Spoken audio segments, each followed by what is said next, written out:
कारण ज्या विद्यार्थ्याला अपयश पचवायचं सामर्थ्य येतं तोच विद्यार्थी यशाची नशा पचवू शकतो.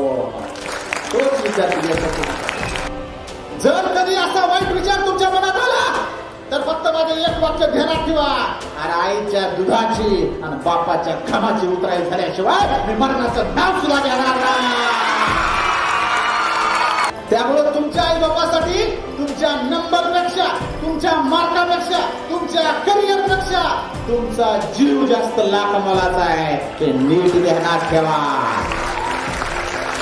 तुम्ही हा तर सगळं आहे, नाही तर काय आहे.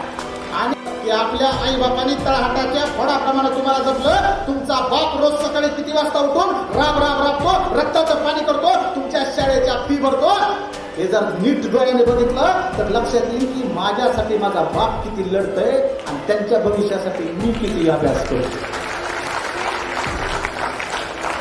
आणि ह्याची जाणीव ज्या दिवशी तुम्हाला होईल का त्या दिवशी तुमचं भविष्य बदललेलं असेल. नीट लक्षात ठेवलं पोरांनो. जे पोटात नाही ते बोलणं गरजेचं आहे. जे समाजात खऱ्या अर्थानं अधोरेखित होत आहे ते मानणं गरजेचं आहे. म्हणून हा विषय घेऊन मी महाराष्ट्रावर फिरतो आणि हे गरजेचं वाटतं मला. याचं कारण का, या देशाचं भविष्य जर कोण असेल तर आता काय म्हातारी माणसं आहेत काय भविष्य.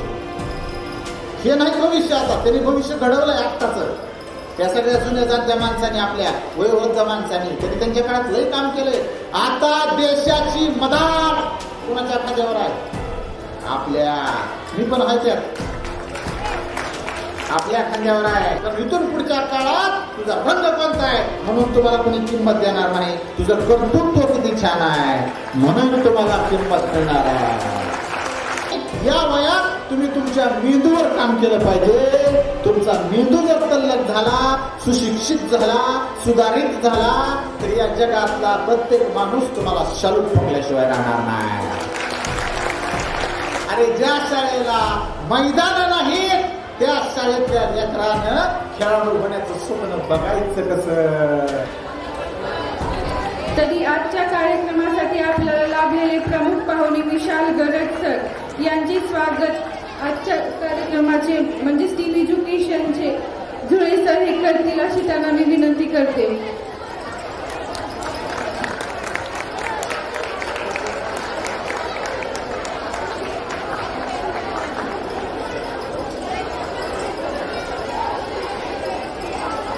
धन्यवाद सर. जीवनात यशस्वी समोर बसलेल्या सर्व विद्यार्थ्यांना कळकळीची विनंती आहे. आपल्यासाठी एवढं छान व्याख्यान ठेवलेलं आहे. सर्व शिक्षक, मुख्याध्यापक, त्यांना मार्गदर्शन करणारी त्यांची सर्व टीम यांनी प्लीज सर्वांनी शांत बसावं. कारण आपल्यासाठी व्याख्यान आहे. सर्वांनी पटकन बसून घ्यायचं आहे. सर्वांनी सहकार्य करायचं आहे. विद्यार्थी तुमच्यावर कॅमेरा चालू आहे. जे मुलं बोलतील या कॅमेऱ्यामध्ये कॅच होणार आहे. जे मुलं शांत ऐकतील त्याला शेवटी बक्षीस मिळणार आहे. त्याबद्दल सर्वांनी टाळ्या वाजून सर्वांचं स्वागत करायचं आणि ऐकायचं आहे. जीवनात यशस्वी होणं प्रत्येकाच्या पदरात आहे असं नाही, पण प्रयत्नवादी कधी अयशस्वी होत नाहीत. म्हणून गुरुकडून पंख घ्या भरारी मागण्यासाठी, सूर्याकडून तेज अंधाराच्या नाशासाठी आणि यासाठीच आलेल्या दिग्गज लोकव्याख्यात्याकडून आपण शालेय जीवनातील आचारसंहिता या विषयावर त्यांनी आमचे मार्गदर्शन करावे ही त्यांना मी नम्र विनंती करते.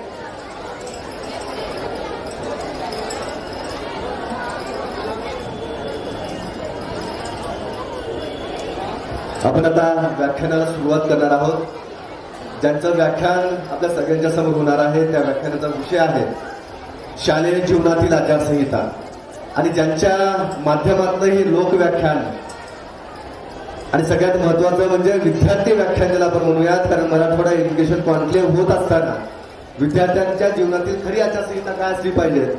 आज खऱ्या अर्थानं लोकव्याख्याते म्हणून महाराष्ट्रभर ज्यांचा सुपरिचय आहे, मोठमोठ्या कार्यक्रमाला, मोठमोठ्या विद्यापीठामध्ये, महाविद्यालयामध्ये ज्यांचा वावर असतो, त्यांचे व्याख्यान मार्गदर्शन अगदी लहान शालेय विद्यार्थ्यापासून ते पोस्ट ग्रॅज्युएशनच्या महाविद्यालयीन विद्यार्थ्यांपर्यंत त्यांचे व्याख्यानं सगळ्या महाराष्ट्रभर गाजत आहेत. आज युट्यूब पासून अनेक सोशल मीडिया प्लॅटफॉर्मवरती आपण जर बघितलं तर अगदी लाखोंची व्ह्यूज त्यांच्या भाषणाला आहेत.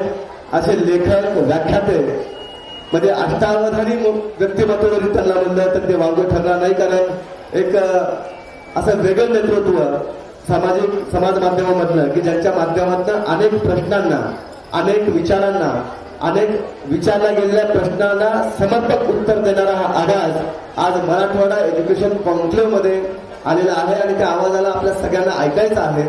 असे आदरणीय विशाल गरज सर, एका जोरदार टाळ्यांनी सरांचं आपण स्वागत करूया. सरांना विनंती करतो की आपण शालेय जीवनातील आचारसंहिता या विषयावरती विस्तृत असं मार्गदर्शन करावं. धन्यवाद.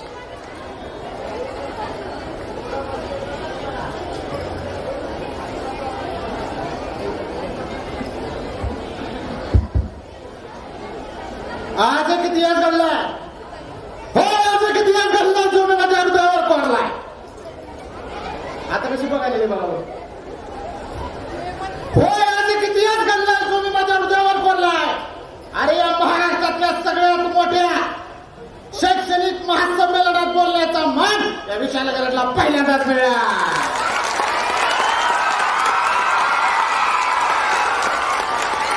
त्याबद्दल सर्वप्रथम हे पहिले मराठवाडा शैक्षणिक साहित्य संमेलन ज्याने आयोजित केलं ते या संमेलनाचे अध्यक्ष आमचे परममित्र मार्गदर्शक आदरणीय ओमप्रकाशजी झुरळे सर, त्याचबरोबर सन्माननीय सचिव आदरणीय भोयरेकर सर, त्यांची सर्व टीम आणि सगळ्यात महत्वाचं ज्यांच्यासाठी म्हणून मी आज या ठिकाणी उपस्थित आहे आणि मला जो विषय दिलेला आहे शालेय जीवनातील आचारसंहिता आणि ते ऐकण्यासाठी आलेल्या तुम्ही सर्व विद्यार्थ्यांचं मी मनापासून सहर्ष स्वागत करतो. आणि का तुम्ही इथं आला पण बाकीची सगळी लातूर इथं आलंय आणि इकडे फिरायला लागले पण त्यांना माहितच नाही तर कोणची पोरं बसले ती. जरा त्यांना कळायला पाहिजे का नको. मग एकदा घोषणा द्या, त्यांच्यापर्यंत आवाज जाऊ द्या. बोला छत्रपती शिवाजी महाराज की, छत्रपती संभाजी महाराज की, बोला जिजाऊ की. हे आता तिकडे बघायला आहेत का सगळे एकदम तुमच्याकडे लक्ष गेलं बघा. एकदम लक्ष गेलं. काय आवाज आहे. आणि मगाशी मगाशी म्हटलं म्हणलं फक्त मी इथं यायच्या आधी फक्त शांत बसवा, त्याच्यानंतर ऑटोमॅटिकच लेकरं शांत बसते. आणि मी आज जो काही सगळा विषय मांडणार आहे हा तुमच्या भविष्यासाठी महत्वाचा आहे. त्यामुळे ज्यावेळेस झुरळे सरांचा मला फोन आला आणि सर विषय कोणता ठेवावा म्हटलं आता सध्या तर सगळ्यात जास्त गरज कोणत्या विषयाची असेल तर ती शालेय जीवनातील आचारसंहिता ह्या विषयाची आहे. आजच्या कार्यक्रमासाठी आदरणीय सन्मान्य डाएटच्या अध्यक्ष डॉक्टर गिरी मॅडम या ठिकाणी उपस्थित आहेत आणि त्यांच्या उपस्थितीत आजचा हा कार्यक्रम होत असताना एक खऱ्या अर्थानं आपल्या घरातलं सगळ्यात पहिल्या संस्काराचं विद्यापीठ कोण असतं तर ती आई असते. आई म्हणजे स्त्री असते आणि त्यामुळे यांना शाळेत पहिली पायरी चढायच्या आधी जर कुणी सगळ्यात महत्वाचा संस्कार केला असेल तर ती यांच्या आईने केलेला. आणि मग पहिली पायरी चढल्यानंतर मग ही लेकरं सगळी शाळेत आली आणि शाळेत आल्यानंतर यांनी कसं वागलं पाहिजे, कसं जगलं पाहिजे, कसं शिकलं पाहिजे याची आचारसंहिता यांना शिक्षक शिकवतात. परंतु आताची जर आचारसंहिता आम्ही शिक्षकांची पाहिली, विद्यार्थ्यांची पाहिली, पालकांची पाहिली तर अतिशय सुसंगत अशी आहे. त्यामुळे आता एवढे सगळे शिक्षक या ठिकाणी उपस्थित असतील. प्रत्येक पालकाला एकच वाटतंय सर की माझं पोरग शाळेत गेलं की तुम्ही बघून घ्या, बाकीचं आम्हाला काय घेणं नाही. अरे परंतु पालकांना ही आचारसंहिता असली पाहिजे की लेकरू शाळेत काय शिकतंय ही घरी आल्यावर त्याला किमान विचारा तरी. आज कितीतरी पालक असे आहेत सर त्या पोराला ती कोणत्या शाळेत आहे की त्या पोराला माहिती आहे पण त्या पालकाला शाळेचं नाव सांगायला येईना. ही आचारसंहिता आहे का? म्हणजे इथं आमचं कर्तृत्व संपलं का, आमची जबाबदारी संपली का? कितीतरी असे पालक आहेत तुमच्या पोराला सायन्स कोण शिकवतंय त्या मास्तरचं नाव माहित नाही, तुमच्या लेकराला गणित कोण शिकवतंय त्या मास्तरचं माहित नाही, तुमचं पोरगा शाळेत गेल्यावर मैदानावर खेळताय का नाही हे त्या पालकाला माहिती नाही. ही आचारसंहिता चुकीची आहे. त्यामुळे शालेय जीवनातली आचारसंहिता विद्यार्थ्याला सांगत असताना पालकाची सगळ्यात महत्वाची आचारसंहिता आहे की महिन्यात एकदा किमान तुम्ही त्या शाळेला भेट दिली पाहिजे. कोणकोणते शिक्षक आहेत, काय एज्युकेशन आहे त्यांचं, काय काय होमवर्क देतात, या सगळ्या गोष्टी आम्हाला लक्षात राहिल्या पाहिजे. कारण संस्कार घरात मिळतो परंतु जो शालेय संस्कार आहे तो पाडून घेण्यासाठी आम्हाला शाळेसारखं दुसरं मंदिर नाही. आज तुम्ही या ठिकाणी आलात कोणाला सांगायची गरज नाही तुम्ही कोणत्या शाळेचे विद्यार्थी आहेत, कारण तुमचा जो सगळा पोशाख आहे तो पोशाखच तुम्हाला आयडेंटिफाय करतो. उद्या ह्यातलं एक फुकून चुकून लेकरू इकडे पण ठरवलं तरी पण लगेच कळलं आणि हे आमच्या शाळेचा आहे. म्हणजे हा जो प्रोटोकॉल तुम्हाला दिलेला आहे शाळेनं, हा जो युनिफॉर्म बनवलेला आहे, हा कशासाठी असतो सांगा बरं? लय छान दिसावं म्हणून. हा सुटाफुटात लय भारी. आता तुम्ही त्या टी शर्टवर कसे दिसता आणि सूटवर तर आताच तुम्ही MBAतले मॅनेजर दिसायला लागला. पण तुम्हाला हा कशामुळे दिलाय? हा प्रोटोकॉल तुम्हाला एक आचारसंहिता देतो की आपण शाळेत आल्यानंतर तुझा बाप करोडपती असू दे, तुझा बाप लोकपती असू दे, तुझा बाप रिक्षा ड्रायव्हर असू दे, तुझा बाप दुसऱ्याच्या जाणारा कामगार असू दे, परंतु ज्या वेळेस तुम्ही या शाळेची पायरी चढता त्यावेळेस तुम्ही सगळेजण समान सारखे.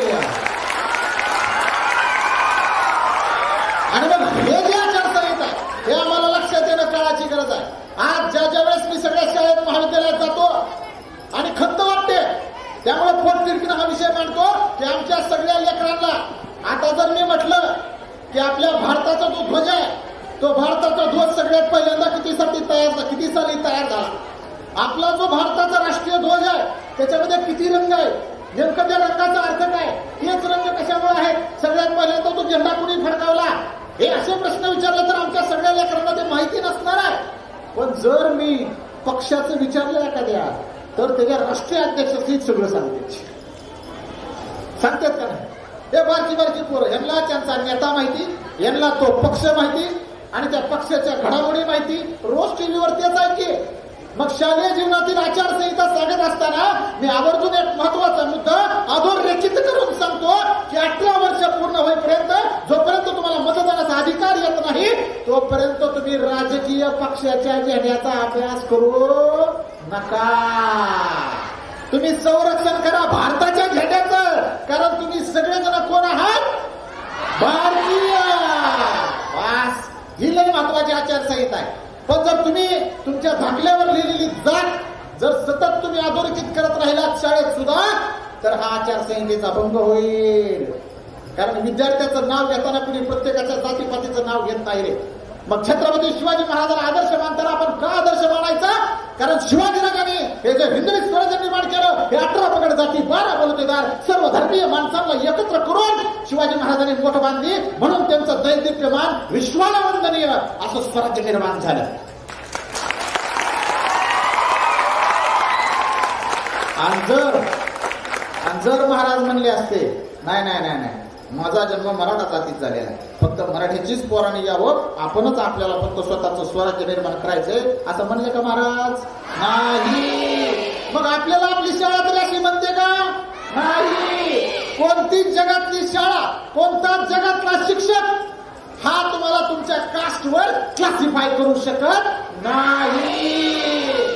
हा भाग वेगळा, आरक्षणामुळं बाकीचे परत क्लासिफिकेशन पडते.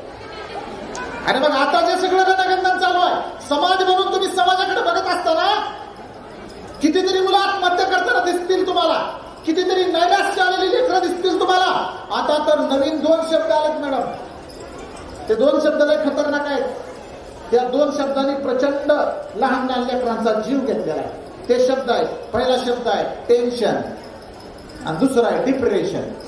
पण ते 2 शब्द आहेत टेन्शन आणि डिप्रेशन.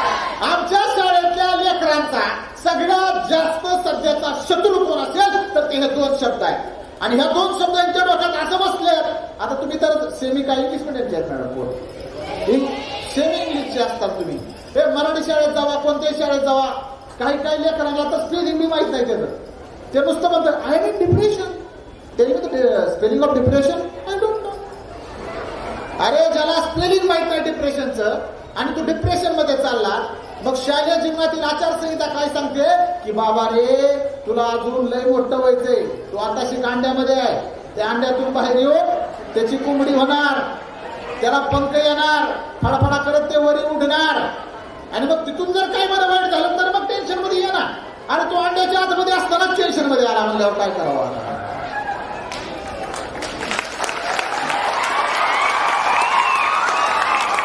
आणि तुमच्या सर्व लेकरांना आपल्या आई बापाने आपल्याला रेतचा गोहाच करून टाकला, केलं का नाही सांगा?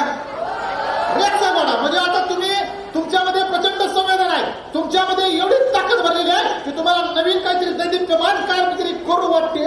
पण पप्पा म्हणताय नाही नाही डॉक्टरच झालं पाहिजे. आई म्हणते नको नको इंजिनियरच झालं पाहिजे. आत्याबाई ती म्हणते नको नको IAS झालं पाहिजे. साला कुणीच येऊन म्हणत नाही तुला मोठा असा पब्लिक स्पीकर झालं पाहिजे. कुणीच म्हणत कसा का होतो. आज माझा जो परिचय करताना त्या ताईने तुम्हाला सांगितलं माझा सगळा 3000 पेक्षा जास्त व्याख्यानं महाराष्ट्रभर महाराष्ट्रासह परराज्यात आणि अमेरिकेपर्यंत मी व्याख्यानं केली. परंतु हे करत असताना मी जेव्हा 10वीत होतो आणि 10वीत असताना जेव्हा एक सर आमच्या वर्गावर आले आणि त्यांनी सांगितलं की तुम्हाला भविष्यात काय व्हायचंय, त्यावेळेस एक म्हणला डॉक्टर, दुसरा म्हणला इंजिनियर, तिसरा म्हणला PSI, चौथा म्हणला वकील. आणि मग आम्ही सगळ्यांची सरासरी काढली. सगळ्यात जास्त जे म्हणले का ते सांगितलं आम्हाला पण तेच व्हायचं. असं जर गाबोळी स्वप्न असतं ना आपली, कशाला इतिहास घडतंय, बरोबर आहे का नाही. मग तुम्हाला जर सामर्थ्याने इतिहास घडवायचा असेल तर तुमच्या घरचे काय म्हणतात त्याच्यामुळे तुमचं स्वप्न, तुमच्या इच्छा अपेक्षा बदलू नका. घरच्याला समजून सांगा काय की आय लाईक इट, मला हे आवडतं आणि मला त्यातच करिअर करायचंय. ही धमक तुमच्यामध्ये आली पाहिजे. ही शालेय जीवनातील आचारसंहिता तुमच्यापर्यंत पोहोचली पाहिजे.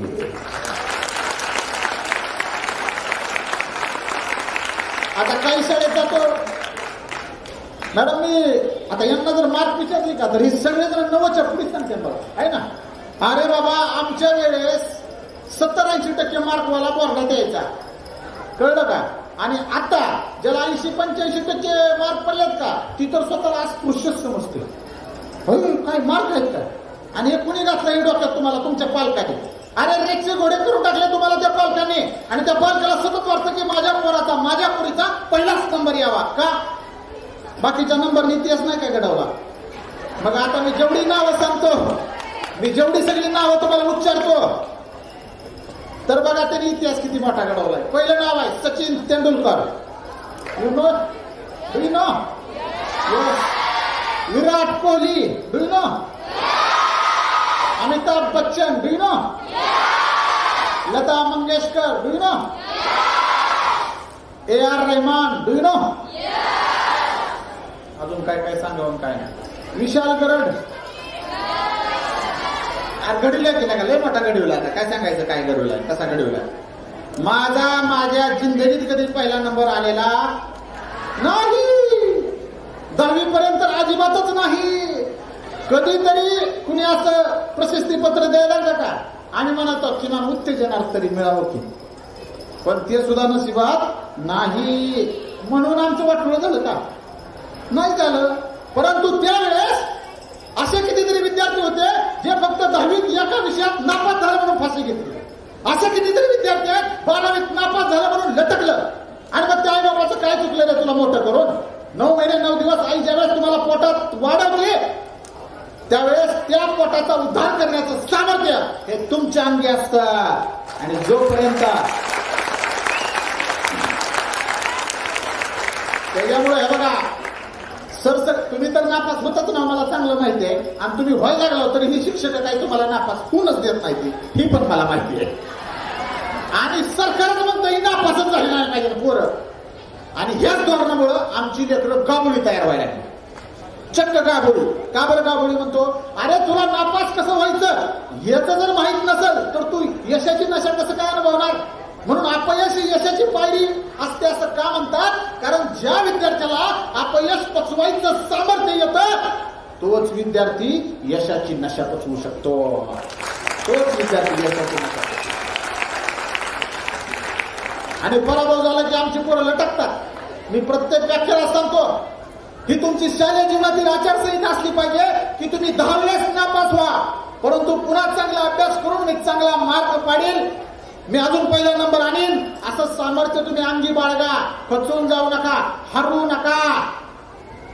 याचं कारण का, आपण ज्या महापुरुषांना मानतो त्या प्रत्येक महापुरुषांनी ही जी दैदिप्यमान कामगिरी केली ती त्यांच्या आईने शिकवलेल्या संस्काराच्या जोरावर आणि त्यांना ज्यांनी ज्ञान दिलं त्या शिक्षकांच्या जोरावर. आणि त्यामुळे तुम्ही सुद्धा दैदिप्यमान कामगिरी करू शकता. ते याच 2 संस्काराच्या जीवावर. फक्त आचारसंहिता काय असली पाहिजे तुम्हाला? नापास झालं की मरायचं नाव काढायचं नाही, कितीही मार्क कमी पडू द्या. आणि जर मरायचंच असेल, लईच वाटलं लईच टेन्शन आलं तर मला आत्महत्या करायची, तर मग माझं एक वाक्य आता व्याख्यान झालं की वहीच्या पानावर लिहून ठेवायचं पहिल्या. काय जर कधी असा वाईट विचार तुमच्या मनात आला तर फक्त माझं एक वाक्य ध्यानात ठेवा, अरे आईच्या दुधाची आणि बापाच्या घामाची उतराई झाल्याशिवाय मी मरणाचं नाव सुद्धा घेणार नाही.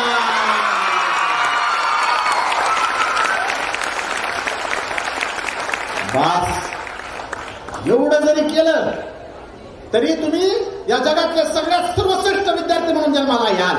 परंतु जर थोड्या थोड्या गोष्टीला तुम्ही काय झाले, जर अपयश आलं आणि ते पचवायची ताकद तुमच्यात निर्माण नाही झाली, अवघड होऊन जाईल. छत्रपती शिवाजी महाराजांचा इतिहास आम्हाला सगळ्याला आवडतो. मग अशी मी शिवाजी महाराजांची गर्जना दिली, बिंबीच्या जटापासून असलं वाटला, अरे आवाज इथं नाही, 5 नंबर 12 नंबर तिकडे गेला. एवढं सामर्थ्य का आलं तुमच्यात? का त्याचा प्रभाव आहे तुमच्यावर. मग लक्षात घ्या, छत्रपती शिवाजी महाराजांचं जे सगळं साम्राज्य होतं, एवढं मोठं साम्राज्य निर्माण केलं आणि मिर्झा राजा जयसिंग चालून आला आपल्या स्वराज्यावर. त्यावेळेस तह झाला पुरंदरला आणि तिथं छत्रपती शिवाजी महाराजाला 23 किल्ले द्यावे लागले. 4 लक्ष होण्याचा प्रदेश त्यांच्या हवाली करावा लागला. भरीसभर मग 9 वर्षाचा बाल संभाजी सुद्धा त्यांच्याकडे ओलीस ठेवावा लागला. सगळं हरलं. शिवाजी महाराज त्यावेळी सगळं हरलं होतं. त्याच्या जागी आत्ताचा तरी एखादा कुणी असला असता का, हे मला दावा द्या, कुठं आहे बघू द्या, फाशी घ्यायची मला म्हटलंच असता का? सगळं हरला. पण लढला का नाही राजा आपला? मग शिवाजी महाराज पुन्हा आग्र्याला गेले, तिथं त्यांना कैद झाली. परंतु तिथून सुटून माघारी आल्यानंतर अवघ्या 8 ते 9 वर्षाच्या कार्यकाळात या छत्रपती शिवाजी राजांनी 350 किल्ले जिंकले. 350. अरे बघला काय, 23 किल्ले गेल्याचं दुःख करत बसलं असतं तर 350 किल्ले आले असते का? आणि मग तुझा ह्या वर्षी एका विषयात नापास झाला म्हणून तू जर खचला, तू जर मेला, तर भविष्यात तुझा पहिला नंबर फुकला का नाही तिथंच. त्यामुळे तुमच्या आई बापासाठी तुमच्या नंबरपेक्षा, तुमच्या मार्कापेक्षा, तुमच्या करिअरपेक्षा तुमचा जीव जास्त लाख मोलाचा आहे, हे नीट ध्यानात ठेवा. तुम्ही हा तर सगळं आहे, नाही तर काय आहे. आणि या गोष्टीचं ब्लॅकमेलिंग पण करतात मग लेकरू, हे पण चुकीचं आहे. मग शालेय जीवनातील आचारसंहिता सांगत असताना तुम्हालाही काम टिचक्या देतो की आपल्या आई बापांनी तळहाटाच्या फोडाप्रमाणे तुम्हाला जपलं. तुमचा बाप रोज सकाळी किती वाजता उठून राबतो, रक्ताचं पाणी करतो, तुमच्या शाळेच्या फी भरतो. हे जर नीट डोळ्याने बघितलं तर लक्षात येईल की माझ्यासाठी माझा बाप किती लढतोय आणि त्यांच्या भविष्यासाठी मी किती अभ्यास करतो. आणि ह्याची जाणीव ज्या दिवशी तुम्हाला होईल का, त्या दिवशी तुमचं भविष्य बदललेलं असेल. नीट लक्षात ठेवल्या पोरांनी. आता तुम्ही बरेच जण कळती पोरं आहोत तिथं, ज्या पद्धतीनं टाळ्यांचा प्रतिसाद तुमचा मिळतोय याच्याहून एक लक्षात यायला लागले की हे सगळं तुमच्या डोक्यात नीटच घुसायला लागले. आणि हे जास्त गरजेचं आहे. म्हणून माझं लोक व्याख्यान आहे. कारण उद्या काहीतरी इकडलं तिकडलं वडून तारून विचार मांडण्यात अर्थ नाही हो. जे पोटात नाही ते बोलणं गरजेचं आहे. जे समाजात खऱ्या अर्थानं अधोरेखित होत आहे ते मांडणं गरजेचं आहे. म्हणून हा विषय घेऊन मी महाराष्ट्रभर फिरतो आणि हे गरजेचं वाटतं मला. याचं कारण का, या देशाचं भविष्य जर कोण असेल तर आता काय म्हातारी माणसं आहे ती काय भविष्य, हे नाही भविष्य. आता त्यांनी भविष्य घडवलंय आत्ताच. त्या सगळ्या जुन्या जाणत्या माणसांनी, आपल्या वयोवृद्ध माणसांनी, त्यांनी त्यांच्या काळात लई काम केलंय. आता देशाची मदार कोणाच्या खांद्यावर आहे? आपल्या. मी पण आहे त्यात, आपल्या खांद्यावर आहे. आणि मग या देशाला महासत्ता करण्याचं स्वप्न हे जर कोण पाहू शकत असेल तर ते फक्त तुम्हीच पाहू शकता. हे नीट लक्षात असू दे. आणि तुम्हाला जग बदलायचंय. किती जग पुढे गेले बघा ना. आज ज्यावेळेस आपण हे सगळं फिरलात, तुम्ही फिरत असताना तुम्हाला जाणवलं असेल की जग किती पुढे गेले. आज या पहिल्या मराठवाडा शैक्षणिक महासंमेलनात अतिशय सुंदर सगळे स्टॉल त्या ठिकाणी लागलेले आहेत. हे नुसते स्टॉल नाहीत, हे तुमचं भविष्य आहे, लक्षात असू द्या. आणि त्या प्रत्येक स्टॉलला भेट दिल्यानंतर तुमच्या लक्षात येईल की जग कुठं चाललंय आणि आपण कुठं आहे. Where is your place in this world. आणि मग हे तुम्हाला माहित होणं सगळ्यात जास्त महत्वाचं आहे, लक्षात असू द्या. येणारा न्यूनगंड तुमच्यातला इथून पुढच्या काळात तुम्ही झुगारून टाकायचा आहे, लक्षात असू द्या पोरांनो. आम्हाला आता न्यूनगंड कशा कशाचा आहे, कुणा कोणाला न्यूनगंड असतो तुमच्या दिसण्याचा, कुणा कोणाला असतो तुमच्या उंचीचा, कुणा कोणाला असतो तुमच्या गरिबीचा, कुणा कोणाला असतो तुमचे आई वडील कशी दिसतात याचा, कुणा कोणाला असतो तुमच्याकडे कसली गाडी आहे त्याचा, कुणा कोणाला असतो तुमचं कसलं घर आहे त्याचा. अरे विद्यार्थ्यांनो, हे सगळे न्यूनगंड झुगारून टाका आणि तुम्ही फक्त तुमचं व्यक्तिमत्व विकसित करण्यासाठी प्रयत्न करा. कारण इथून पुढच्या काळात तुझा रंग कोणता आहे म्हणून तुम्हाला कोणी किंमत देणार नाही, तुझं कर्तृत्व किती छान आहे म्हणून तुम्हाला किंमत मिळणार आहे. आणि बघा की आता तुमच्यात सुद्धा खरं तर तुम्ही सगळेच लय सुंदर दिसायला लागलो बरं का, सगळेच सुंदर आहेत माझ्या दृष्टीने. आणि नुसतं थोडं नाही, लय सुंदर दिसतात तुम्ही. आणि तुम्ही आईला कधी जाऊन विचारा मी कशी दिसते, कसा दिसतो, आईचं एकच वाक्य असेल काय, अरे माझं लेकरू असं आहे, जगात दुसरं कोणाचंच लेकरू नाही म्हणते का नाही ती. का?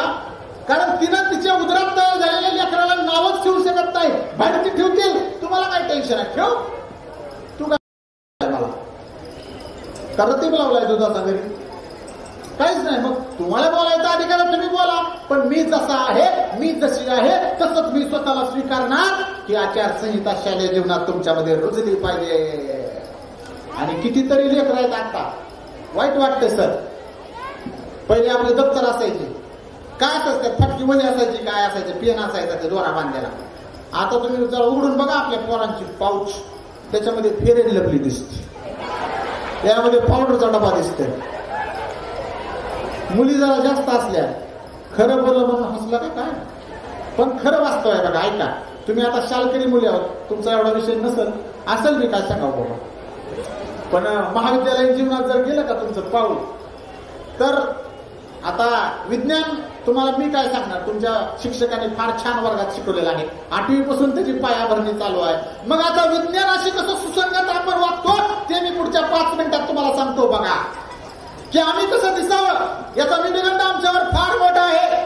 मी काळीच आहे, मी बुटकीच आहे, मी नक्कीच आहे, माझं नाकच डबरं आहे, माझे डोळेच बारीक आहेत, माझे ओठच असे आहेत, माझे केसच लहान आहेत. बरं कुणी म्हणत आहे माझा एक हात लहान एक हात मोठा आहे, असं नाही कुणी म्हणत. आता लक्षात घ्या की हे विचार तुमच्या मनात येतो का नाही, येतो. जेव्हा आपल्यापेक्षा सुंदर कोणीतरी दिसतं ना, लगेच आपल्याला वाटते काश हम भी ऐसे दिखते, खूपच वाटतं. आणि बघा की आता मुलांचं तर अजून लय डेंजर क्लासिफिकेशन असते. महाविद्यालयीन मुलं तर नाही का, कुणाच्या मागच गाडी घेऊन जायची, सायकल घेऊन जायची, हे ते आधीच ठरवतात की ते पसंत करतील का, आपलं हे ध्यान असं.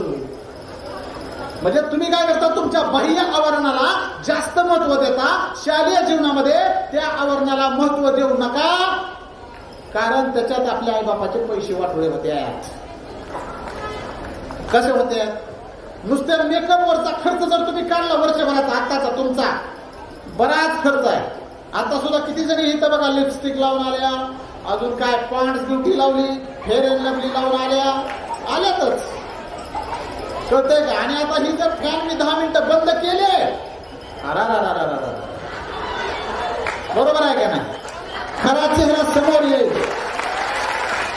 मला म्हणायचंय की या वयात तुम्हाला तुमच्या चेहऱ्यावर काम करायचं काही गरज नाही. या वयात तुम्ही तुमच्या मेंदूवर काम केलं पाहिजे. तुमचा मेंदू जर तल्लख झाला, सुशिक्षित झाला, सुधारित झाला, तर या जगातला प्रत्येक माणूस तुम्हाला शालूट ठोकल्याशिवाय राहणार नाही. आणि आहे असं स्वीकारा का म्हणतो, देवाने सुद्धा स्वतःला आहे असं स्वीकारलंय, बरोबर आहे का नाही. उदाहरण म्हणून सांगतो, मी देवावर प्रेम करणारा माणूस आहे, परंतु त्या देवाचा दाखला देऊनच तुम्हाला सांगतो की आपण प्रत्येक कार्यक्रमाची सुरुवात ही श्री गणेशाचं पूजन करून करतो का नाही, करतो. मग ऐका, ज्या वेळेस गणपती बाप्पा तयार करण्यात आले माता पार्वतीकडून, त्यावेळेस त्यांना काय सोंड होती का? नव्हती.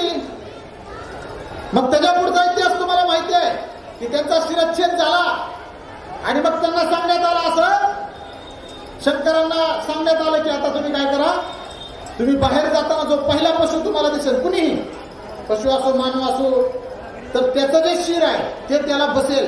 मग योगायोगानं काय झालं, हत्तीच सापडला आणि त्या हत्तीचं मुंडकं आणून कुणाला बसवलं, गणपतीला बसवलं. विचार करा, खाली माणसाचा देह आणि वरी एका पशुचा देह. असं सगळं असताना सुद्धा आम्ही आज ज्या ज्या वेळेस सौंदर्याचं उदाहरण देतो त्यावेळेस गणपतीलाच पुजतो, गणपतीलाच पुजतो. मग श्री गणेश 64 कलांचा अधिपती आहे. किती? 64 कलांचा अधिपती श्री गणेश. पण त्याला आहे का आपल्यासारखं नाक, त्याला आहे का आपल्यासारखे डोळे, त्याला आहे का आपल्यासारखं कान? नाही की. मग त्यानं स्वीकारलं का नाही? आणि त्यानं स्वीकारलं, ते स्वीकारलं. त्या श्री गणेशाला सगळ्या पृथ्वीनं, सगळ्या ब्रह्मांडानं स्वीकारलं. मग तुम्ही सुद्धा जसे आहेत तसे राहा. शालेय जीवनातल्या आचारसंहितेतला हा माझा महत्वाचा मुद्दा आहे. दिसण्याचा न्यूनगंड काढून टाका, असण्याचा न्यूनगंड सुद्धा काढून टाका आणि स्वतःच कर्तृत्व बनवा. आणि बघा ना, पांडुरंगाला भेटण्यासाठी कधी गेले का पंढरपूरला? बरं, जरी व्हेरी गुड. मग तिथं गेल्यानंतर तुम्हाला दिसलं का त्याचं ध्यान कसलं आहे, कसल्या रंगाचं आहे? हा, तुम्ही घाबरत असताना देवाला म्हणून सावळा म्हणताय. सावळा नाही, काळा कुट्ट आहे. कसा आहे? काळा कुट्ट. हे मी नाही म्हणत, कित्येक संतांनी त्यांच्या अभंगात किंवा त्यांच्या लिखाणात असं वर्णन केलंय की पंढरपूरचा काळा इटिया, पंढरपूरचा काळा. का बरं? काळ्या रंगाचं महत्व किती आहे? एकमेव जगातला काळा रंग असा आहे ज्याच्यामध्ये सगळे रंग सामावून घेण्याची ताकद आहे, सगळे रंग सामावून घेण्याची ताकद आहे. म्हणून तुमचा रंग तेवढा तर काळा नाही की कुणाचा. काय अंधारात दिसत नाही असं कुणी आहे का? हा, अरे मग त्या पांडुरंगाचा रंग काळा कुट्ट असताना सुद्धा त्या ध्यानाचं फक्त एक क्षण दर्शन होण्यासाठी 10-10 किलोमीटर रांग लावतात माणसं. एक क्षण फक्त डोळा उघडून बघते ती, लगेच माणसं म्हणतात निघ पुढं. तेवढा एक क्षण डोळ्यात साठवतो. पण त्याला कुणी कधी म्हणतंय का मंदिराच्या बाहेर आल्यानंतर एवढ्या वेळ थांबलो पण काळाच देव बघितला, गोराच नाही म्हणतो बघ कधी? जगात तरी माणूस सापडेल का? नाही नाही, मी गेलो तिथं पण देव काळाच आहे, गोरा पाहिजे होता मला, मी फक्त गोऱ्याच देवाला पूजणार, असं कधी म्हणला का तुम्ही? नाही. मग जर देवाबद्दल अशी भावना आहे तर तुम्ही मनुष्य म्हणून तुमच्याबद्दल सुद्धा ही भावना ठेवली पाहिजे. तुम्ही जसे आहात तसे स्वीकारा. याचं कारण तुम्हाला सांगतो की तुम्ही आईच्या पोटातून बाहेर येताना त्या आईच्या उदरानं जो तुम्हाला रंग दिला त्याच्यापेक्षा भारी रंग जगात दुसरा कोणताच नाही, कोणताच नाही. सगळ्यात भारी रंग तो आहे आपल्या आईनं दिलेला. त्यामुळे येणारा काळ हा कर्तृत्व गाजवण्याचा काळ आहे. शालेय जीवनामध्ये मी मगाशी जे म्हटलं की तुम्हाला अपमान सहन करता आला पाहिजे. आता नवीन पिढी जन्माला आली सर, आणि या नव्या पिढीमध्ये अपमान सहन करण्याची सहनशीलता संपून गेली. याला डोळं वाटारून जरी बघितलं का, हे ना घरी जाऊन सांगतोय बापाला. याला छडी जर मारली, हे ना पोलीस स्टेशनला जात आहे, हा म्हणते मला छडी मारली सर मी. अरे मी स्पष्टपणे सांगतो या व्यासपीठावरून की आज छडी गेली म्हणून अख्खी पिढी वाया गेली, छडी गेली म्हणून पिढी गेली. सरकार नियम करतं, काही पालक असतात जे सांगतात असं आहे तसं आहे. अमानुष मारहाणीला माझा सुद्धा विरोध आहे. जर कोणी शिक्षक अमानुष मारहाण करत असेल नक्कीच पोलीस स्टेशनला जावा. पण जर तुमचं कुठेतरी चुकतंय म्हणून तुमचा काम पिरगाळत असेल तर त्याला पुरस्कार द्या, त्याला शाबासकी द्या. कारण जिथं तुमचं लेकरू चुकलं तिथंच ते सुधारण्यासाठी तुमच्या त्या शिक्षकाने त्याला पनिशमेंट दिली. आमची पालक आमचं पोरग लय व्यवस्थित आम्ही सांभाळलेलं आहे सर, लय मट्ट्याकडचं पोरग आहे, त्याला न्यायला गाडी आहे, आणायला गाडी आहे, पुढं फिरायचं म्हणलं बाहेर लावतो, पण त्याला रागावू नका सर अजिबात. नको रागू, आमचं काय चाललं, चुकलं तर चुकू दे, पडलं तर पडू दे, बिघडलं तर बिघडू दे, आमचं काय चाललंय का त्या शिक्षकाचं काय, त्याचा पगार भेटाय की.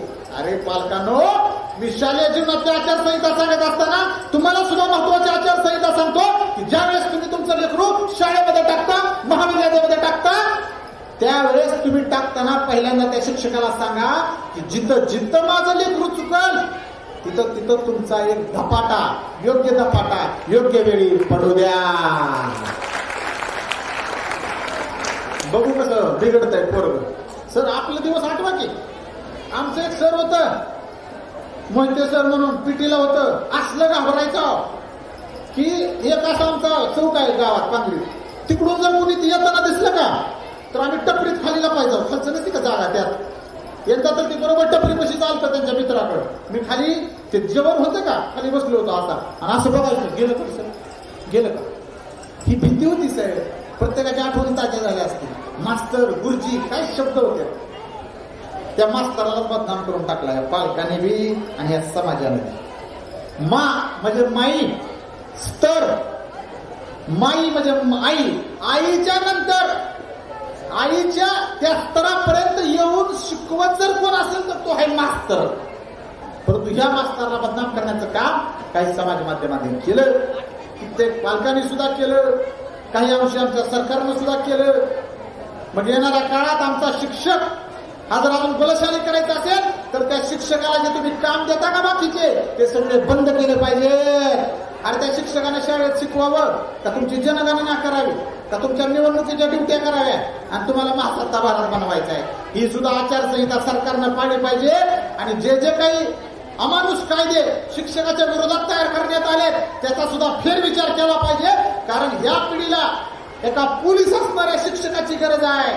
आणि जर पोलीस असणारा शिक्षक वर्गात नसेल तर मग तुमच्या पोलिसाला शिक्षक म्हणून काम करावं लागेल आणि हे कोणालाच परवडणार नाही. आज शालेय जीवनातील आचारसंहिता सांगत असताना अजून एक महत्वाचा मुद्दा मला तुम्हाला सांगावंसं वाटतो ते म्हणजे तुमच्या पुढची आव्हानं. हे जग बदलत चाललंय झपाट्यानं.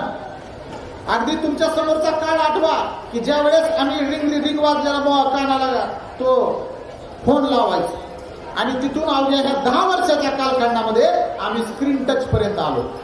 खरं तर मी त्याच्यावर सेपरेट व्याख्यान देतो, परंतु आताच माझ्या आधी मोबाईल आणि दुष्परिणाम याच्यावर ज्या मान्य वक्ते आल्या त्यांनी खूप सुंदर मार्गदर्शन केलं, त्यामुळे मी तिकडे आता घुसत नाही. फक्त तुम्हाला सांगतो की मोबाईल हा तुमचा रक्षक आहे आणि मोबाईलच तुमचा भक्षक आहे. फक्त तुम्हाला लक्षात आलं पाहिजे की ते कधी किती कुठं आणि कसं वापरलं पाहिजे. अन्यथा अवघड आहे. तुमचं कर्तृत्व तुमच्याच हातात आहे. आणि आई वडिलाला काय वाटतं म्हणून कधी करिअर करू नका. एकदा आई बापाच्या जवळ जावा, प्रेमाने त्यांच्या जवळ बसा आणि व्यवस्थित त्यांना सांगा की तुमची आवड कशात आहे. कारण फक्त डॉक्टर बनणं, इंजिनियर बनणं, IAS बनणं, IPS बनणं, वकील बनणं म्हणजेच करिअर नसतं. तर तुमच्यात एखादं पोरग असा व्याख्याता झालं तरी सुद्धा करिअर होतं, चित्रकार झालं तरी करिअर होतं, पत्रकार झालं तरी करिअर होतं, एखादा नट झालं तरी करिअर होतं, दिग्दर्शक झालं तरी करिअर होतं, कॅलिग्राफर झालं तरी करिअर होतं, नाटककार झालं तरी करिअर होतं आणि फोटोग्राफर झालं तरी करिअर होतं. करा की संघर्ष आहे, संघर्ष आहे, पण संघर्षानंतर यश आहे. जितना बडा संघर्ष उतनी बडी जीत होती है. आणि तेवढी मोठी जीत जर तुम्हाला हासिल करायची असेल तर तुमचा संघर्ष सुद्धा तेवढा दांडगा पाहिजे का नाही पाहिजे. पाहिजे. हल्ली आमची पोरं संघर्ष करायला कचरायला लागली. काम करायचं मला की कटा. पहिलं आपण लहान असताना बघा ना घरातली सगळी कामं करायचो. आता आपल्या लेकराला बघा, त्याला म्हण की पाणी आण, ती म्हणते घ्या बाबा तुम्हीच. त्याला म्हणा दुकानातून आण काम का, जाऊ बाबा तुम्हीच. अरे बेटा ही पिशवी तिकडली आणले, घ्या बाबा तुम्हीच. सगळं ओझं या आमच्या विद्यार्थ्यांनी आता बापाच्या आणि आईच्या पाठीवर टाकलेला आहे. शालेय जीवनातील आचारसंहिता सांगताना तुमची ही संहिता लक्षात ठेवा. आई बापाच्या डोक्यावरचं वजन कमी करण्यासाठी आपलं शिक्षण आहे रे, त्यांच्या डोक्यावर वजन टाकण्यासाठी नाही. आणि कितीतरी जण तसंच वजन टाकते. हातरून पाहून पाय पसरू नका. जर तुमच्या जिद्द असेल तर कुठूनही पैसा उभा नाही, पण तुम्ही आईबापांना दिलेल्या पैशाचा जर दुरुपयोग करत असाल, ज्या कामासाठी तुम्हाला पैसा दिलाय ते सोडून धोरतीकडे पैसे वापरत असाल तर मग ही आचारसंहितेचा भंग आहे असं म्हणावं लागेल. आणि हा जो protocol of the education system मी सांगतोय हा पुढच्या भविष्याच्या दृष्टीने अत्यंत महत्वाची बाब आहे साहेब. आज शिक्षणावर अनेक गोष्टी बोलल्या जातात, परंतु शिक्षकाच्या हातात काय अधिकार राहिलेत का विद्यार्थी घडवण्याचे, याचा सुद्धा विचार आता सर्वांनी करणं अपेक्षित आहे. प्रत्येकाला वाटतं माझा मुलगा घडावा, पण ज्या वेळेस तुम्ही कधीतरी टीव्हीवर बातमी बघता आणि 18 वर्षाचा डी गुकेश नावाचा एक पोरगा अख्खं जग जिंकतो, तेव्हा मग तुम्हाला कधीतरी मनात वाटतं अरे माझं लिकरू तर 21 वर्षाचा झालाय गुडमा, अजून तर कुठं 70 बी नाही त्याचा झाला. का बरं झाला नाही? अरे तू त्याला खेळायलाच कुठं सोडलंय. मग शालेय जीवनातील आचारसंहिता सांगताना अजून एक महत्वाचा तुम्हाला मुद्दा सांगतो की तुम्ही मैदानी खेळाला प्रचंड महत्व दिलं पाहिजे. कारण सुदृढ शरीरामध्ये सुदृढ मन वास्तव्य करत असतं. आणि मग आता काय झालंय, मी बऱ्याच शाळाला जातो मॅडम, मुंबई पुण्यातल्या काही शाळा आहेत, तिथं गेल्यानंतर एसी मध्ये त्यांचे सगळे रूम्स आहेत, स्टाफ रूम्स आहेत, खाली गालीचे आहे. आणि मी एकच प्रश्न विचारतो प्रत्येक शाळेत गेल्यानंतर, व्हेअर इज युअर प्लेग्राऊंड?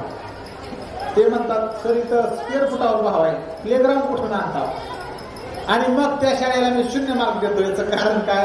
अरे ज्या शाळेला मैदान नाही त्या शाळेतल्या लेकरानं खेळाडू होण्याचं स्वप्न बघायचं कसं? मग ते इंडोर गेम खेळत बसते, ब्ल्यू व्हेल गेम खेळतंय, पबजी खेळतंय, बॅन केलं तरी अजून काहीतरी काही काढून खेळायला लागले. लुडो तर काय पालकासहित खेळते ती लेकरं. आपल्या वेळेस ऐका की पत्ते असायचे, पत्ते कॅट चुकून जर दिसला बापानं पाठ सोडून काढलेले कॅट दिसला तर. आणि आता तुमच्या लेकराला सगळ्यात जास्त छंद कशाचा लागलाय? Dream eleven. Dream eleven Khelo जंगली रमी. अरे बाबा हे ऑनलाईन जुगार आहे, ऑनलाईन जुगार. मग तुम्ही शालेय जीवनाची आचारसंहिता पाळत असताना विद्यार्थ्यांनो तुमची 12वी पर्यंत शिक्षण पूर्ण होईपर्यंत असल्या कोणत्याही ऑनलाईन जुगाराकडं तुम्ही दुर्लक्ष केलं पाहिजे. हे सगळ्यात महत्वाचं पॉइंट आहे तुमच्या आयुष्यात. पण आम्हाला काय झालंय, मोबाईल वापरतो आम्ही भलतंच बघण्यासाठी. मी मगाशी म्हटलं नाही का, काय आहे भलतं? तर जे तुमच्या वयात बघायला नको ते तुम्ही त्याच्यापेक्षा कमी वयात बघायला लागले तर मग काय होणार आहे? ज्या वयात तुम्ही मोठं व्हायला नाही पाहिजे त्या वयात तुम्ही मोठं झाल्याशिवाय राहणार नाही आणि तुमचं बालपण हरवून गेल्याशिवाय राहणार नाही. आणि जर असं वाटत असेल तर तुम्ही चांगला आहार घ्या, चांगला विचार घ्या, चांगल्याच्या संगतीत राहा. आणि जो पॉर्नोग्राफीचा कंटेंट आहे तो कमीत कमी तुमच्यापर्यंत आला पाहिजे. समोर इथपर्यंत आला तरी ते न बघण्याची शपथ तुम्ही किमान 18 वर्ष पूर्ण होईपर्यंत घेतली पाहिजे.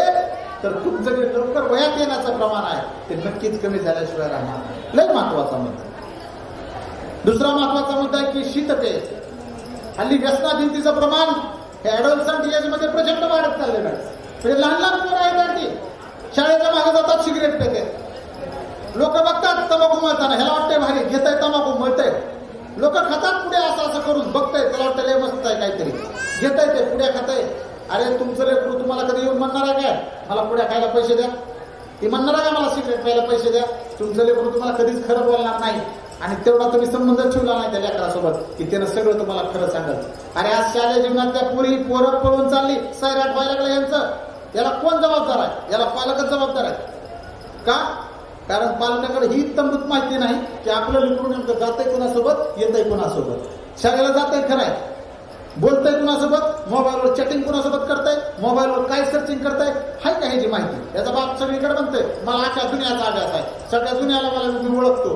अरे तू तुझ्या लेकराला ओळखलंय का बेटे? मग शालेय जीवनातील आचारसंहिता ही आहे की पालकांनी आपल्या लेकराच्या सर्कलची माहिती ठेवली पाहिजे, नुसत्या लेकराची नाही. तुझ्या लेकराला तू काय म्हणतो, घरात काय खाऊ घालतो, दुनियाला माहिती आहे का? तुझ्या लेकराच्या कडेला कोण आहे आता त्याच्यावर ठरतंय ती बिघडणार का घडणार. संगत गुण प्रचंड महत्वाची गोष्ट आहे. सध्या 3 प्रकारचे विष तुमच्या शाळेच्या जवळ आहे. पहिला आहे लाल विष. कसलं? लाल विष. दुसरं आहे हिरवं विष. तिसरं आहे तांबडं विष. तुम्ही म्हणता काय सर सांगायला लागलो? तर ते जे स्टिंग बिंग आहे ना ते लाल विष आहे, ते स्प्राईट बिंग आहे ना ते हिरवं विष आहे, आणि जे थम्सअप बिम्सअप पेप्सी बिप्सी आहे ना कोक ते तांबडं विष आहे. हे विषारीच पदार्थ आहेत. त्या कंपनी सांगते 13 वर्षापेक्षा खालच्या विद्यार्थ्यांनी पिऊ नये. परंतु तुम्हाला सांगतो आत्ताचा सर्वे रिसेंट झालेला आहे, सगळ्यात जास्त त्यांचा धंदा हा लहान लेकरावर आहे. लक्षात असू द्या. कारण लहान लेकरांना हट्ट केला की आपण पैसे देतो. एक टाइम मोठ्या मुलाला सांगू शकतो कान पकडून, बारक्या लेकराचा हट्ट बाल हट्ट कुणीच मोडू शकत नाही. आणि आपण पैसे देतो. पण तुझं लेकरू दिवसात 4-4 बाटल्या स्टिंग प्यायला लागले हे तुझ्या लक्षात नाही. आणि तुझी पिढी सगळी बरबाद व्हायला लागली. कोटी रुपयाचा बंगला बांध, तुझं बॅलन्स करोड रुपये असू दे, तुझं लेकरू जर उद्या मेलं तर काय काढी लावायचे काय तुझ्या त्या करोड रुपयाला, तुझ्या त्या संपत्तीला. रडत बच्चेला का त्या मसनात त्याच्या राख हातात धरून गाड्या द्यायला लागला विद्यार्थ्यांना तुम्ही. शालेय जीवनातील आचारसंहिता सांगते आपण आपलं आयुष्य आठवा लहानपणीचं. अरे आपण चालत शाळेला जायचो, सायकलवर शाळेत जायचो, गाड्या दिल्याच कधी. आता गाड्या आल्या कशासाठी आहेत? लांब जाण्यासाठी, अंतर कमी करण्यासाठी. काही पालक एवढी लखपती झाली ती गाडी द्यायला नाही पाहिजे तुला गाडी. पुरी म्हणतात नाही आम्हाला ते स्कूटी पाहिजे आता जायला. चालवण्याबद्दल विरोध नाही, तुम्हाला आरटीओनं सांगितलंय का गाडी चालवायला? मग शालेय जीवनातील आचारसंहिता काय सांगते की तुम्ही 18 वर्ष पूर्ण होईपर्यंत गाडी चालवू नका, किमान 16 पर्यंत. आता मॉडिफाईड पिढी आली, चालवू बी शकता. पण तुम्ही जर गाड्या घेऊन जर आता क्लासेसला चाललात, पोरापुरींची छेड काढायला लागलात आणि तुम्हाला स्पीडचं काही बंधन नसते ना, आणि जर तुम्ही मूठ पिळायला लागलात आणि जर अशा टायमाला तुमचा चुकून ऍक्सिडेंट झाला, तुम्ही मेंदूवर पडलात किंवा मेंदू जर कानातून आला, तर या जगातला कोणताच न्यूरोलॉजिस्ट तुम्हाला वाचवू शकत नाही. तो एकच म्हणतो की आता तयारी करा. मग विचार करा, तुमचं तोंडाला आलेला घास ही लेकरू कॉलेज जीवनातलं जे पुढे 10-15 लाख पॅकेजवर जाणार आहे, आणि ती लेकरू ज्या वेळेस असं हकनाक मरेल त्यावेळेस तुम्ही कुणाला दोष देणार? मग सगळा दोष त्या पालकाचा आहे ज्यांनी लहान असताना त्याच्या हातात गाडी दिली. आमचे संस्थाध्यक्ष आहेत सोनवणे सर, ज्या वेळेस आम्ही भेटतो त्या वेळेस आवर्जून सांगतात की करोडपती माणूस, पण त्यांनी त्यांच्या लेकराला आमच्या उकडगावच्या डॉक्टर चंद्रभानू सोनवणे श्रेष्ठ महाविद्यालयाच्या कॅम्पसमध्ये ठेवलं. तसं तर त्यांना वाटलं असतं अमेरिका, जपान कुठेही टाकलं असतं, पण नाही. माझ्या लेकराच्या हातात गाडी नाही दिसली पाहिजे. चुकून एकदा त्यांचं पोरगं पुन्हा काहीतरी बुलेटवर बसताना दिसलं, सर रागावले, म्हणले हे जर असं गाडीवर फिरत असेल तर म्हणले अवघड आहे. मग काय करायचं? चल उकडगाव. आणि तिथं आमची रेसिडेन्शियल स्कूल आहे आणि तिथं त्याला टाकलं. चांगलं पोरगं घडलं, VIT मधून 1 नंबरला पास आउट झालं, आज अमेरिकेला चाललं. मुलगी सुद्धा आता अमेरिकेला आहे. म्हणजे हे संस्कार पालकाच्या हातात आहे, तुम्ही कशा पद्धतीने द्यायचं. अरे मग तुझ्याकडे पैसा आहे, पण तू तुझ्याच पैशाने तुझ्या लेकराचा जीव का घ्यायला लागलाय? हे नीट डोक्यात समजून घ्या. आज पालक या ठिकाणी बरेच उपस्थित राहिले, म्हणून हे आवर्जून प्रकर्षाने मी तुम्हाला सांगायला लागलो की हे जे विषारी पदार्थ आहेत, अंमली पदार्थ आहेत, त्याच्यापासून सावध राहा. आत्ता परवा बातमी आली बघा, पुणे मुंबईची. रेव पार्टीमध्ये एका मुलीवर बलात्कार झाला. वयात आलेली पोरगी, 4-5 जणांनी मिळून बलात्कार केला. मग मी आता त्या बलात्कार करणाऱ्याला तर दोषी देतोच, पण त्याच्या आधी दोषी त्याच्या आईबापाला देतो की तुझी पोरगी तू धाडली तिथं, जा पार्टी करायला. का घरी पार्टी होत नाही का? हा जो पाश्चात्य संस्कार आमच्यावर पडायला लागलाय, आमचा धर्म आमच्यापासून दूर चाललाय. आमच्या देवाला माणसं मानायला तयार नाही, पण तेच देव आम्हाला चांगले प्रिय व्हायला लागले. म्हणून आम्हाला आमची संस्कृती पुन्हा जागी करणं काळाची गरज आहे. आणि शेवटचा मुद्दा माझा शालेय आचारसंहितेमधला सांगतो की आपल्या घरामध्ये तुमच्या आईबापाला स्थान द्या. हे पालकांसाठी आहे. तुम्ही प्रत्येकाने तुमच्या आईबापाला गावाकडे ठेवलंय, त्यामुळे त्यांच्यावर जो चांगला संस्कार पाहिजे होता. आणि संस्काराचं जे विद्यापीठ आहे, माझ्या पद्धतीनं 2 महत्वाची विद्यापीठ आहेत संस्काराची. पहिलं आहे धोत्रातलं विद्यापीठ, त्याचं नाव आहे आजोबा. आणि दुसरं आहे इरकलीतलं विद्यापीठ, त्याचं नाव आहे आजी. हे 2 विद्यापीठ जोपर्यंत आपल्या घरात आहेत तोपर्यंत पाश्चात्य संस्कृती, पाश्चात्य संस्कार आमचा उभरावा लागत नाही. पण आम्ही लेखा त्यांनाच घराच्या बाहेर काढले. तुझ्या लेकराला आजी कसली असते, आजोबा कसला असते, लोकांचं म्हातारपण कसलं असते, हे सुद्धा बघायला नाही रे. जर तुझ्या लेकरांना बघितलं ना, तू तुझ्या बापाचे हातपाय चोपताना ते सुद्धा तुझा हातपाय चोपल. तुझ्या लेकरानं तुला बघितलं ना, आजीचा तुझ्या वडिलाचा हात धरून त्यांना चालवताना ते सुद्धा तुझा हात धरल. पण जर त्यानं बघितलं ना, त्याच हाताला धरून तुम्ही वृद्धाश्रमात टाकले तुमच्या बापाला, तर ते सुद्धा मोठं झाल्यावर तसंच कराल. हे आज लक्षात ठेवणं गरजेचं आहे की पालकांची आचारसंहिता आहे शालेय जीवनातली. आणि ज्या वयात त्याला घडायचंय का त्याच वयात साहेब तुम्ही त्याच्यावर संस्कार केले पाहिजे. म्हणून आता इथं सगळे लहान लहान लेकर आहेत, 8वी पासून ते 12वी पर्यंतची ही सगळी एवढ्या मोठ्या संख्येने विद्यार्थी माझ्यासमोर बसलेले आहेत. मी त्यांच्यासाठी तर सांगतोच, परंतु आता खऱ्या अर्थानं घडण्याचं वय जर असेल तर ते यांचंच आहे. त्यामुळे डिग्री लेवलला गेलं तर मग त्यांच्यासाठी गुलाबी गप्पा मारावं लागतात मला. मग त्यांचं प्रेम आलं, मग त्यांच्या वासना आल्या, मग वासनेतून कसं परत गुन्हा घडतो आणि प्रेमापर्यंत जर शाबूत राहिला तर कसं त्यातून अजून खूप चांगल्या गोष्टी शिकता येतात, त्याला पाठबळ म्हणून घेता येतं, हे देखील महाविद्यालयीन स्तरावर मी सांगतो. परंतु आजचा विषय जो आहे शालेय जीवनातील आचारसंहिता, हा विषय खऱ्या अर्थानं या शालेय विद्यार्थ्यांसाठी ठेवला होता. त्यामुळं एवढ्या पोटतिडकीनं मी या ठिकाणी मांडला, कारण मला असं वाटतं की भविष्य जे आहे प्रत्येकाचं सुजलाम सुफलाम असलं पाहिजे. स्पर्धा किती लेवलला गेलेली आहे, त्या लेवलमध्ये आपलं लेकरू टिकलं पाहिजे. आणि पालकांना एक शेवटची हात जोडून विनंती आहे की पुन्हा एकदा तुम्ही तुमच्या लेकराला रेतचा घोडा बनवू नका. तुमच्या शेजारणीच्या पोराला मार्क जेवढी पडली तेवढीच तुमच्या पोराला पडली पाहिजे असा 8 तास धरू नका. ज्या पोराला मार्क चांगली पडली पण त्याला कबड्डी काहीच खेळायला येत नाही, तुमच्या पोराला मार्क कमी पडली पण ती एका एंट्रीमध्ये 4 गडी आउट करून येते, त्याचा सन्मान करा, त्याचं कौतुक करा आणि त्याला पॉझिटिव्ह सतत बोलत राहा. त्याच्यात जो गुण आहे का, आणि भिंतीवर चित्र काढून येतं ना, त्याला म्हणायचं मी पेंटर आणून पुन्हा ते रंगवीन पण तू भिताड रंगव. मी माझ्या पुरीला कधी कधी रागवतो जर वाईट विचार काहीतरी दुसरंच काढायला लागली तर, पण जर ती काहीतरी लिहित असेल तर मी तिला रोखत नाही. त्याच्यावर काय काढायचं, रेषा ओढायच्या नाही, त्या 1 2 ली, आई ली, पाडे ली, चित्र काढायचं, चित्र काढ, रघु दे की भिंत, काही प्रॉब्लेम आहे आपल्याला, हे गरजेचं आहे साहेब. परंतु आज लेकरावर चिडणारे पालक कितीतरी बघतो. इथून पुढच्या काळात पालकांसाठी व्याख्यानं ठेवावी लागतील. पहिल्या आया आमच्या ज्या असतात ना त्या ब्रॉड माइंडेड होत्या. पहिल्या आया म्हणजे तुम्ही पण आला होत्या आमच्या आईचे, की ह्यांना लेकराचं कधी दुःख वाटलं नाही हो, कधीच नाही.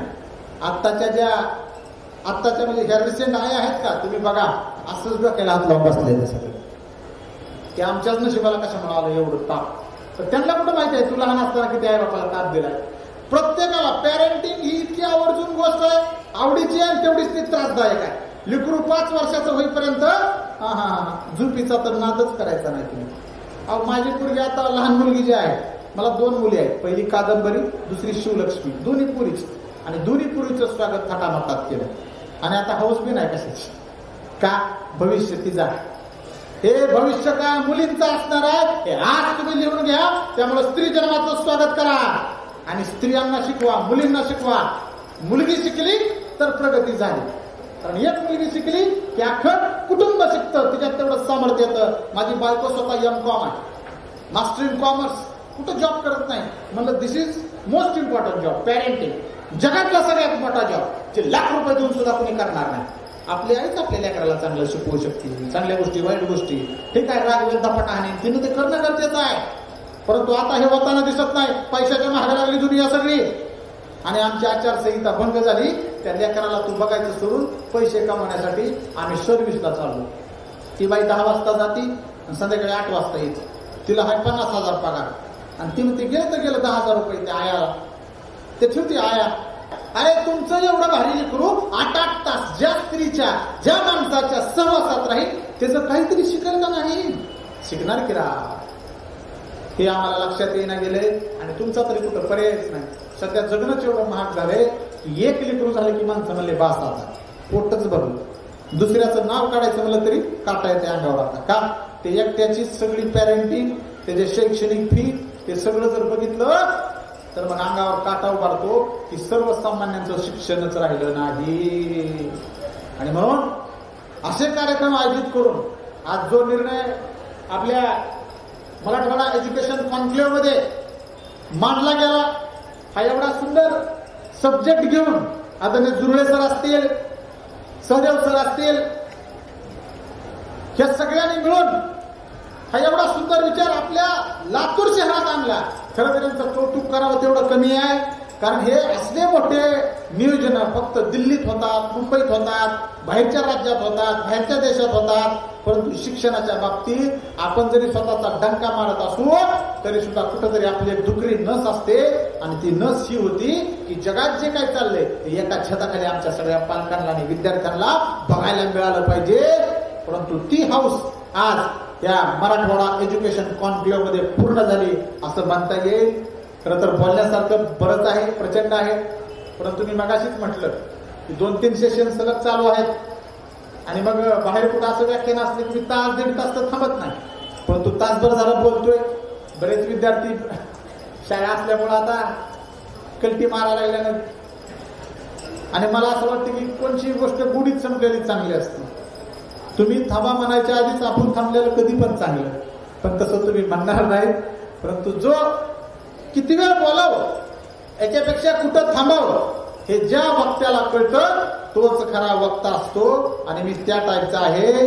त्यामुळं आज या मराठवाडा एज्युकेशन कॉन्क्लेव्ह मध्ये सन्मान्य झुरळे सर आणि त्यांच्या सर्व टीमनं मला या ठिकाणी बोलवलं. एवढा सुंदर विषय एवढ्या मोठ्या संख्येतील विद्यार्थ्यांसमोर मांडण्याचा मला मान दिला, त्याबद्दल मी त्यांचे मनापासून आभार व्यक्त करतो. आणि निश्चितपणाने ही जी सर पहिली एज्युकेशन कॉन्क्लेव्ह आपण या लातूरमध्ये भरून एक इतिहास तुम्ही घडवलेला आहे. आणि मी तर म्हणतोच की जी माणसं इतिहास घडवतात ते खरी सामर्थ्यशाली असतात, ती खरं बलवान माणसं असतात. आणि अशी सामर्थ्यवान बलवान माणसं आज आपल्या लातूर शहरात सुद्धा आहेत. हे लातूरसाठी अत्यंत महत्वाची गोष्ट आहे. स्वर्गीय विलासरावजी देशमुख साहेबांनी खऱ्या अर्थानं जे स्वप्न पाहिलं होतं या लातूरचं, मला वाटतं ते पूर्ण करण्याची जबाबदारी आज या त्यांच्या सर्व मित्रमंडळींनी घेतली. आणि निश्चितपणानं मी आपल्या लातूर जिल्हा मध्यवर्ती बँकेचे सुद्धा मनापासून आभार मानतो या निमित्तानं की चांगल्याच्या पाठीशी राहून त्यांनी सुद्धा या समाजामध्ये एक मापदंड निर्माण केला. आणि आदरणीय माझे आमदार धीरजरावजी देशमुख साहेब यांनी सुद्धा या कार्यक्रमात पुढाकार घेतला आणि एवढा भव्य दिव्य सोहळा सन्मान्य झुरळे सर आणि त्यांच्या सर्व टीमच्या माध्यमातून या लातूरमध्ये उभा राहिला. त्याबद्दल मी त्यांचे देखील आभार मानतो. आणि आपल्या सर्व युवा पिढीला मी तुमच्या भविष्यातील जीवनासाठी हार्दिक शुभेच्छा देतो. आणि आजचं शालेय जीवनातील आचारसंहिता मी तुम्हाला सांगितली, परंतु आणखीन खूप काही आचारसंहिता असतील, महापुरुषांच्या असतील, संस्काराच्या असतील, तर ते युट्यूबवर तुम्ही जावा, विशाल गरड सर्च करा. खूप वेगवेगळ्या विषयावर बोललेली व्याख्यान आहे, तुम्ही नक्की ऐका. माझं इंस्टाग्रामचा हँडल आहे गरड.विशाल, तिकडे जावा. मी जे काही रील्स तयार करतो इन्फ्लुएन्सर म्हणून, हे सकारात्मक रील्स असतात. मी मगाशी सांगितलं मोबाईल हा रक्षक आहे भक्षक आहे. मोबाईलवर जर माझे रील्स बघितले तर तुम्ही रक्षण करते व्हाल, आणि इतरांचे नाचगाण्याचे रील बघितले तर मग तुम्ही भक्षण करते व्हाल. आणि हे तुम्ही इथून पुढच्या काळात लक्षात ठेवा. आज मी इथून गेल्यानंतर सुद्धा माझ्या संपर्कात राहण्यासाठी माझ्या सगळ्या सोशल मीडियाच्या सगळ्या हँडलवर तुम्ही माझ्याशी जोडले जा. हे मी का सांगतो? प्रमोशन म्हणून नाही. आणि जरी प्रमोशन वाटलं तरी मला एकच म्हणायचं, ह्यावर वाईट गोष्टीला पंख असतात, चांगल्या गोष्टीला पाय सुद्धा नसतात. ही चांगली गोष्ट आहे म्हणून आवर्जून तुम्हाला सगळ्यांना सांगतोय. पुन्हा एकदा आपल्या सर्वांचं मी या ठिकाणी आभार व्यक्त करतो आणि माझ्या वाणीस या ठिकाणी पूर्णविराम देतो. जय हिंद, जय महाराष्ट्र, जय लातूर.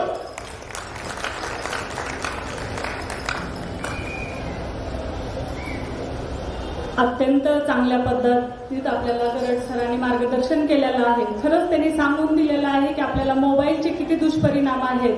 जसं राष्ट्रमाता माने शिवाजी महाराजांना रामायणातल्या गोष्टी सांगितल्या म्हणून 16व्या वर्षी त्यांना स्वराज्य स्थापन करण्याचं स्वप्न पडलं आणि त्यांनी ते साकार केलं. खरंच तुम्ही आज मुलांना खूप चांगल्या प्रकारे मार्गदर्शन केलात. आणि मुलीनं पण आपल्यामध्ये कसा बदल केला पाहिजे, एक जर मुलगी शिकली तर तिचं अख्खं कुटुंब शिकते. स्त्रीविषयी सुद्धा तुम्ही चांगलं या ठिकाणी सर्व विद्यार्थ्यांना मार्गदर्शन केलं. खरंच विशाल गरड सर, तुमचं हे लाईव्ह चालू आहे. जरी मुलं उठले तरी इथं सर्व पालक उपस्थित आहेत आणि अख्खा लातूर जिल्हा तुम्ही आता विद्यार्थ्यांना केलेलं मार्गदर्शन पाहत आहेत. खरंच तुमचे मी या मराठवाडा एज्युकेशन कॉन्क्लेव्ह मध्ये मनापासून तुमचे आभार मानते. आणि तुम्ही खूप चांगल्या पद्धतीने या ठिकाणी मार्गदर्शन केलं आणि खूप चांगलं बोललात, त्याबद्दल खरंच तुमचं या कॉन्क्लेव्ह मध्ये मी स्वागत करते.